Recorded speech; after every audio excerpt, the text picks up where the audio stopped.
Oke, kembali lagi di Apa Kabar Indonesia Pagi. Saya mau langsung ke Bang Andre. Bang Andre, kalau melihat dari 2 kali Pak Prabowo menjadi baca pres begitu ya, capres di tahun-tahun sebelumnya, ini nampaknya suara Jawa Timur tidak menjadi pertimbangan. Akankah tahun ini begitu Prabowo Subianto akan menggandeng tokoh-tokoh yang bisa merebut suara Jawa Timur? Seperti apa Bang Andre? Mengingat tadi ada spirit positif dari Iya, Rati. lembaga indikator politik. Ya.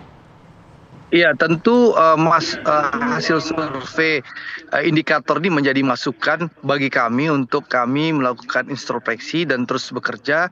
Karena sekali lagi Jawa Timur ini salah satu penyebab kekalahan Pak Prabowo di 2019.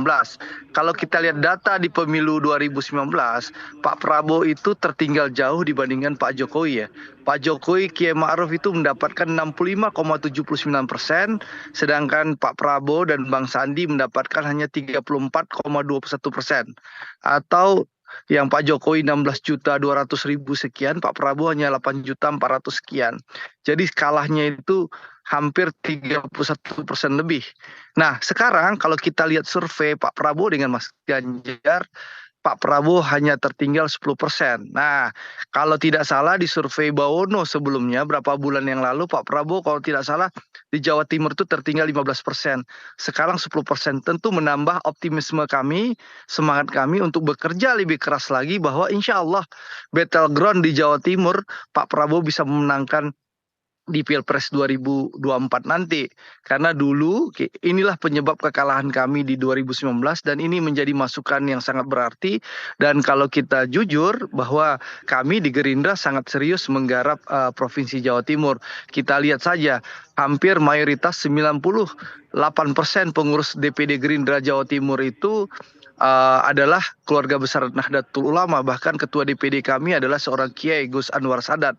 Dan juga bagaimana Pak Prabowo dan juga Sekjen kami Pak Ahmad Muzani secara rutin dan berkala menemui para Kiai dan ulama di Jawa Timur. Jadi kita sangat serius menggarap Jawa Timur dan alhamdulillah bahwa berapa bulan yang lalu kita tertinggal 15% dibandingkan Mas Ganjar, sekarang 10%, dan insya Allah mungkin kalau Bawono indikator nanti survei berapa bulan yang lagi, mungkin 1-2 bulan lagi, mungkin kita akan hanya tertinggal 5%, dan insya Allah pas pemilu kita bisa unggul memenangkan kontestasi di Pilpres 2024 ini di Provinsi Jawa Timur. Itu Arif Fadil.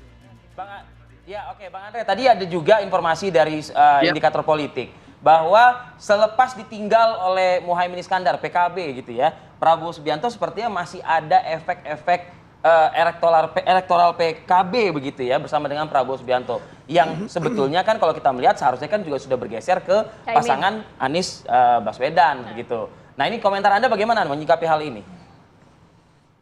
Ada 2 hal penyebabnya. Pertama tentu sekali lagi kami Gerindra dan Pak Prabowo sangat serius menggarap Provinsi Jawa Timur karena itu bagian evaluasi 2019 sehingga dalam beberapa tahun terakhir Pak Prabowo dan juga pimpinan Partai Gerindra itu secara berkala komunikasi, berdialog dan silaturahim. Yang kedua, kita tahu Pak Prabowo merupakan figur yang mengedepankan keberlanjutan pemerintahan Pak Jokowi.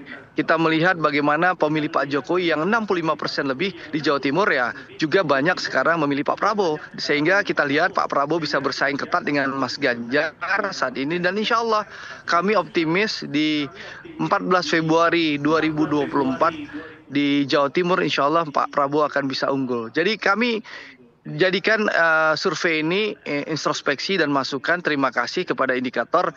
Mungkin mohon maaf kita berbeda dengan Bang Syahganda yang mendina ya. Kalau kami ya ini masukan yang berarti untuk menambah semangat kami lagi untuk bekerja gitulah.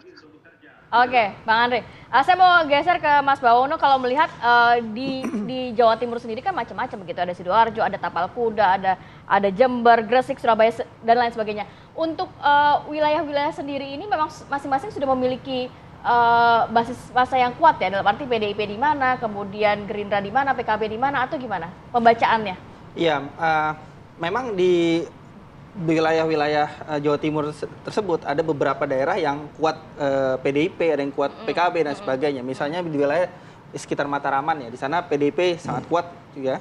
cukup kuat, dan ada Demokrat juga di sana, jangan lupa gitu ya, kampung halamannya Pak SBY gitu ya. Sedangkan PKB cukup kuat di wilayah Are dan sebagainya, di Madura juga demikian dan sebagainya. Kalau kita lihat di survei yang kemarin kami lakukan, itu di 3 terbesar partai politik di Jawa Timur itu adalah PDIP, PKB, dan Partai Gerindra gitu ya. Sementara partai-partai lain elektabilitasnya tidak sampai 2 digit ya, temuan survei kami kemarin ya, terhadap 18 partai politik. Nah, yang bisa menjelaskan juga mengapa misalnya belum kelihatan efek dari bergabungnya Caimin dan PKB ke Anies Baswedan adalah tadi saya sampaikan di awal bahwa basis pemilih PKB saat ini masih berdiam di Pak Prabowo sebagian besar. Nah, meskipun ada juga yang mulai ke Anies. Nah, ketika PKB bersama Pak Prabowo itu kan koalisinya sudah setahun lebih gitu ya. Nah, ini dengan Nasdem, dengan PKS jadi baru sebulan. Efek gitu. waktu ya. Baru sebulan ya? gitu ya. Jadi tidak bisa serta merta langsung terlihat sekejap gitu seperti membalikan telapak kanan. Dan yang ketiga, di politik itu ada teori split ticket voting dan straight ticket voting. Straight ticket voting adalah ketika elit partai memutuskan dukungan kepada calon tertentu, maka berkorelasi positif diikuti oleh sebagian besar pemilih partai tersebut. Tapi ada juga yang split ticket voting, dan ini umum jamak ditemui di pemilu kita, setiap pemilu kita. Bahwa elit partai A mendukung kandidat tertentu, tapi pemilihnya tidak serta-merta langsung switch mendukung kandidat tersebut. Itu yang mengakibatkan suaranya Anies tidak begitu tinggi. Bisa perlu waktu dan bisa sebagainya. Jadi PR-nya menurut saya bagi koalisi Anies adalah konsolidasi internal yang harus segera dilakukan. Nah, ini kan PKB baru bergabung beberapa masukan dari indikator politik. Konsolidasi enggak Anies itu, kalau di tim Anies ini sekarang ini keyakinan itu menang 1 putaran. Ya, jadi bukan lagi kita bicara survei, misalnya kita bicara gerakin orang 1 juta di Makassar gitu loh. Itu nggak usah disurvei lagi, karena itu orang udah, artinya itu kalau udah masuk ratusan ribu, 1 juta orang mengelulukan Anies nanti di mana-mana, itu nggak usah disurvei. Itu kalau sensus sama survei itu begitu. Survei itu cuma mengambil sampel. Tapi kan yang kita lihat kan kemarin kan terjadi di Makassar. Iya, makanya Anies kemarin datang ke Bandung. Ke Bandung terus puluhan ribu muncul. Anies kemana puluhan ribu. Jadi maksud saya begini. Jadi the logic behind survei ini ya harus dilengkapi ya dengan beberapa cara-cara kita mengobservasi. Ya misalnya gini, kalau kita bilang bahwa basis suara PKB Jawa Timur dengan kiainya itu bukan main-main, ya itu beda kalau kita misalkan masyarakat urban yang individual kemudian itu di dalam kurva, ya kalau kurva distribusi itu normal namanya, ya itu orang survei bagus masuk di survei, disitulah disebut surveinya itu survei dengan cara survei yang kita nanti. Maksudnya gini, kalau kiai-kiai NU di mana mereka di PKB 15 juta suara itu memblok ke Anies, jangan kita nunggu lagi. Enggak, karena ini bukan masyarakat yang seperti itu, bukan masyarakat yang individual, bukan. Ini masyarakat ada kiai-kiainya. Ya, 15 juta suara itu yang disebut dalam bahasa politik itu namanya blocking vote. Nah, blocking vote ini pindah. Maka beberapa survei melihat ada pergerakan. Nah, survei lain yang melihat penurunan ini mungkin karena apa? Karena dia ini bukan dari kelompoknya Anies. Ya, kalau yang kita lihat yang misalnya pergerakan bagus. Misalkan ada survei bilang pergerakannya 8%. 4%-nya masuk ke Anies, 4%-nya tidak masuk ke Anies.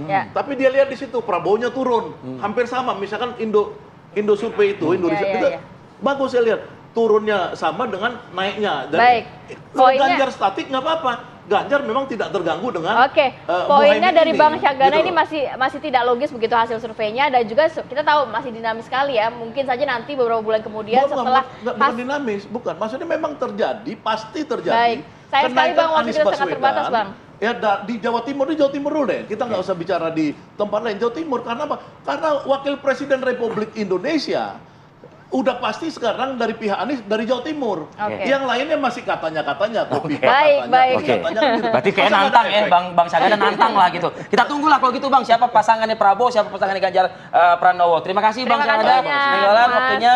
Mas Bowono, terima kasih. Bang Andre Rosiade juga terima kasih. Kami kembali saat lagi masih di Apa Kabar Indonesia Pagi.